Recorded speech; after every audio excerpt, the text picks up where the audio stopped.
சுற்றி பார்த்துருப்பீங்க. கிட்டத்தட்ட இப்போ பார்த்தீங்கனாலே எனக்கு தெரிஞ்ச ஒரு 50 போலீஸ் இருப்பாங்க. பட் இந்த 50 போலீஸ் கூட பார்த்தீங்கன்னா நேற்று கிடையாது. என் கண்ணில் நான் ஸ்பாட்டில் இருந்து நான் பார்த்தேன். கரெக்டாக இந்த இடத்துல இந்த மரத்துக்கு பின்னாடி தான் நான் போய் கீழே விழுந்தேன். என் மேலே 10 பேர் கீழே விழுந்தாங்க. நான் எப்படியோ தட்டு தடவை அந்த பாத்ரூம் கதை பிடிச்சி நான் மேலே உட்காந்துருக்கேன். ஸோ அப்போ பார்த்தீங்கன்னா எங்களுக்கு நாங்களே காப்பாற்றிட்டோம். இங்கே இருந்தவங்களே நாங்களே காப்பாற்றி தான் நாங்கள் வெளியே போனோம். ஸோ வேறு யாருமே இல்லை. கிட்டத்தட்ட க்ரௌடெல்லாம் கிளியர் ஆயிருச்சு. அதுக்கப்புறம் தான் போலீஸை வர்றாங்க. வந்ததுக்கப்புறம் பார்த்தீங்கன்னா அவங்களுக்கு ஹெல்ப் பண்ணாங்களேன்னு சொல்லலை. பட் ஆனால் உரிய நேரத்தில் அவங்க வரலன்றதை நாங்கள் சொல்கிறோம். இன்னொன்று என்னன்னு பார்த்தீங்கன்னா ஒரு 15,000 பேர் 25,000 பேர் அப்படி நாங்கள் காலையில் இப்போ 28,000 பேர் வந்திருக்கிறதா சொல்கிறாங்க. பட் நான் என்ன கேட்குறேன்னா, நீங்கள் இவ்வளோ ரிப்போர்ட் எடுக்கிறீங்க இல்லையா, அப்போ உங்களுக்கு டேட்டா வந்திருக்குல்ல. அப்படின்னா நீங்கள் 500 போலீஸ் தான் அமைச்சிருக்கீங்க. 500 போலீஸ் பத்தாதுன்னு உங்களுக்கே தெரியுதுல்ல. அப்போ நீங்கள் முன்னாடியே அமைச்சு பிளான் பண்ணியிருக்கணும்ல. அந்த பிளானே பண்ணல. விஜய் பார்த்தீங்கன்னா 3 மணிக்கு வருவான்ற மாதிரிலாம் சொல்கிறாங்க. அவர் ஒரு அறிக்கை கொடுத்துருக்காங்க. அந்த 3 மணி டு 10 மணி வரைக்கும் அவங்க டைம் கேட்டிருக்காங்க. ஸோ அந்த அறிக்கை யாரும் தெரிய படிச்சாங்கன்னு தெரியல. எனக்குமே அது தெரியல. நான் நியூஸ் பார்க்குறப்ப அதையே நான் பார்த்தேன். 3 மணி டு 10 மணி வரைக்கும் அவங்க டைம் கேட்டிருக்காங்க. ஸோ அவ்வளோ டியூரேஷன் டைமில் அவர் எப்போ வேணாலும் வரலாம். ஏன்னா க்ரௌட் அதிகமாக இருக்குது. இப்போ ஒன்று சின்ன எக்ஸாம்பிள் எடுத்துட்டீங்கன்னா, அவர் கோயம்புத்தூர் இந்த ரவுண்டானது இங்கே வரதுக்கு 3 மணி நேரம் ஆச்சுன்றாங்க. ஸோ நீங்கள் போலீஸ் தானே, நீங்கள் உரிய பாதுகாப்பு கொடுத்துறது. இது மாதிரி விஜய் வருவார்னு சொல்லி நீங்கள் தனியாக அவருக்குன்னு ஒரு ஏற்பாடு பண்ணி தான் உடனே வந்துருப்பார்ல. ஸோ நீங்கள் அதை பண்ணவே இல்லை. அதை விட்டுட்டு விஜய் லேட்டாக வந்துட்டாரு, அவங்க அதை பண்ணிட்டாங்க, இவங்க இதை பண்ணிட்டாங்கன்னா என்ன பண்ண முடியும்? யாராலையும் கும்பலை கட்டுப்படுத்த முடியாது. இது இவ்வளவுதான் வருவாங்கன்னு யாருமே ஜட்ஜ் பண்ண முடியாது. விஜய் பார்க்க வர, ஏன்னா ரொம்ப எல்லாருமே எதிர்பார்த்துட்டு இருந்தாங்க.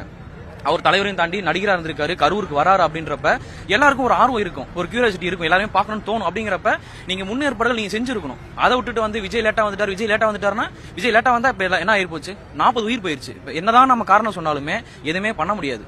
இந்த இடம் கொடுத்தது மெயின் தப்பு. இந்த இடம் அவங்க எல்லாம் கேட்க கிடையாது, நீங்களா தான் கொடுத்தீங்க. அப்படின்றப்ப ப்ரீ பிளான் யார் பண்ணிருக்கணும்? விஜய் பண்ணுவாரா? உட்காந்து களத்துல இருந்து பண்ணுவாரா? இந்த இடத்த பாருங்க, புத்தியும் கடையா இருக்கு. எந்த இடத்துல போய் ஒதுங்குவாங்க மக்கள்? மேலே ஏறிட்டான், அங்கே ஏறிட்டான், இங்கே ஏறிட்டான், வேற எங்க ஏறுவான்? உயிருக்கு பயந்துட்டு வேற எங்க ஏற போறான்?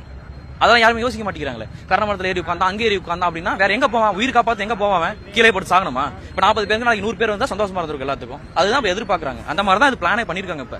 சோ என்ன பொறுத்தளவுக்கு முழுக்க பாத்தீங்கன்னா போலீஸால மட்டும்தான், போலீஸோட அலட்சியத்தினால மட்டும்தான் இது நடந்திருக்கு அப்படின்றது என்னோட கருத்து.